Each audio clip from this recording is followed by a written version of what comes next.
Bonjour à tous, bienvenue dans Livre et moi. Je rappelle à tous nos abonnés qui n'ont pas coché la petite clochette de le faire parce que vous avez sans doute remarqué que nos rendez-vous mensuels sont devenus plus nombreux, mais ils sont aussi aléatoires. Alors, si vous ne voulez pas manquer un rendez-vous de suggestion lecture, n'oubliez pas de cocher cette fameuse petite clochette. Même recommandation aux nouveaux abonnés, à qui je souhaite évidemment la bienvenue, et à tout de suite pour la nouvelle rencontre avec un nouvel auteur et une nouvelle suggestion.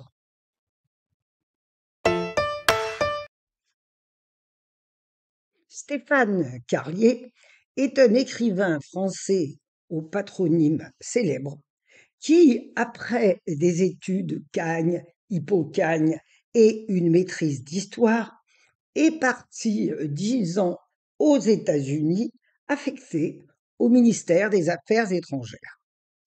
Il revient en France pour publier son premier roman, un premier roman qu'il a publié sous un pseudonyme pour ne pas que le patronyme de son géniteur soit un plus qu'il n'aurait pas mérité. Depuis, il a publié plusieurs autres romans et celui que nous allons voir aujourd'hui est le dernier de la série. C'est son 8e que nous allons rencontrer tout de suite. Clara Lee Proust paraît en juin 2022 à la NRF. C'est un roman qui, évidemment, évoque Proust, mais qui tend à l'apprivoiser au lecteur. C'est un roman qui est léger, qui est distrayant, mais qui apprend énormément de choses sans douleur sur la recherche. Clara, une jeune coiffeuse, qui s'enlise dans une histoire d'amour qui n'en finit pas de se terminer, et s'ennuie un peu dans ce salon de coiffure isolé, obscur, où malgré tout, elle se sent bien parce que les personnages qu'elle fréquente sont, sont très liés avec elle et bienveillants, rencontre Proust par l'intermédiaire d'un client qui oublie un livre dont la couverture va l'attirer. Cette couverture représente une jeune femme avec un enfant aux joues rouges, la jeune femme en robe de mousseline. Ce qui incite Clara à ouvrir la première page et lire les premières lignes. Évidemment, elle est dans le salon de coiffure, elle n'a pas le temps de poursuivre, mais déjà, elle se sent hameçonnée. Donc, elle fait partir le livre dans un tiroir qui lui appartient et le ramène chez elle le soir pour le déguster tranquillement. En contraste avec le Proust littéraire et mondain et la jeune Clara qui serait plutôt un personnage de feel-good, tente à faire sourire. Mais cependant, il rappelle le livre de Picouli, Longtemps je me suis couché de bonne heure, où une classe du 9-3 était tombée amoureuse également de Proust et de la recherche sous la houlette de leur professeur de français. Preuve que le langage de Proust est universel. Petit à petit, la vie de Clara, sous l'influence de sa lecture et sous l'influence de l'avancée de la recherche, va changer. Ce livre agit sur la jeune femme comme un anxiolytique et va l'amener à transformer sa vie. Elle fera bientôt des lectures publiques dans des réunions culturelles, mais surtout, elle va comprendre que la recherche est une façon de découvrir ce qu'on est réellement. Parallèlement à cette découverte, le lecteur, qui connaît peu Proust ou mal, va être mis en relation avec des passages de la recherche, des passages choisis par Clara, qui évidemment sont incitatifs parce qu'ils sont choisis parmi les plus accessibles. Mais tous les passages sont accessibles à partir du moment où on prend le temps de lire les pages et qu'on ne fait pas de ces innombrables pages un marathon de lecture.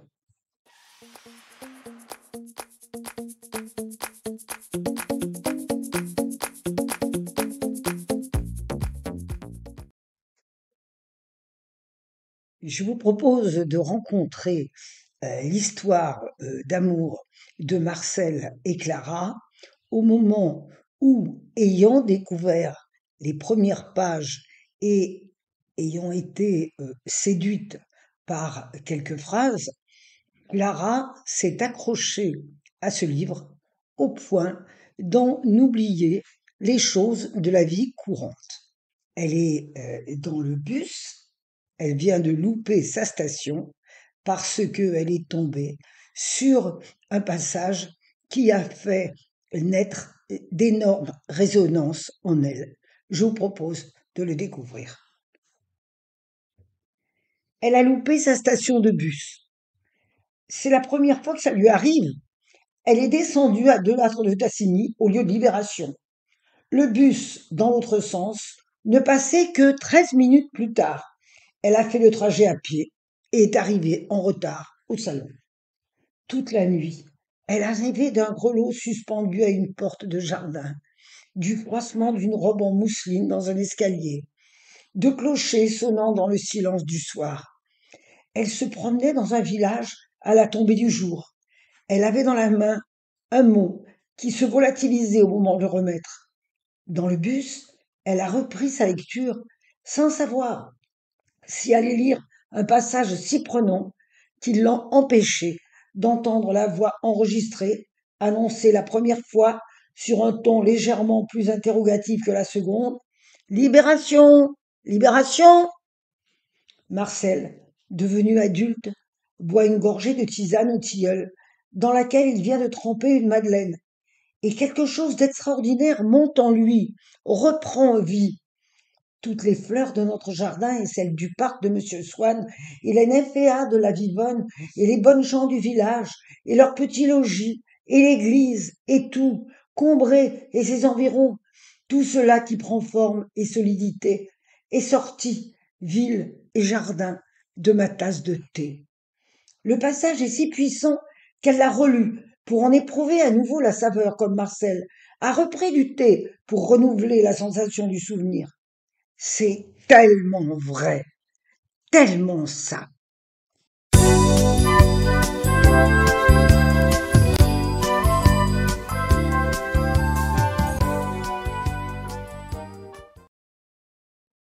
Pourquoi lire ce livre?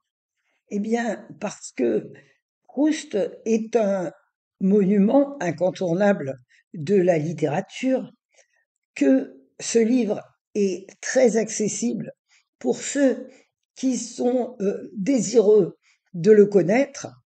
Et puis, cette fameuse petite madeleine que l'on trempe dans toutes les sauces, voit là la genèse de l'idée que chacun emploie sans savoir bien ce qu'il en est. Dans ce passage, on voit bien comment fonctionne la relation sensation-souvenir. C'est un livre qui est intéressant, c'est un livre qui n'est pas difficile à lire, c'est un livre qui rend heureux.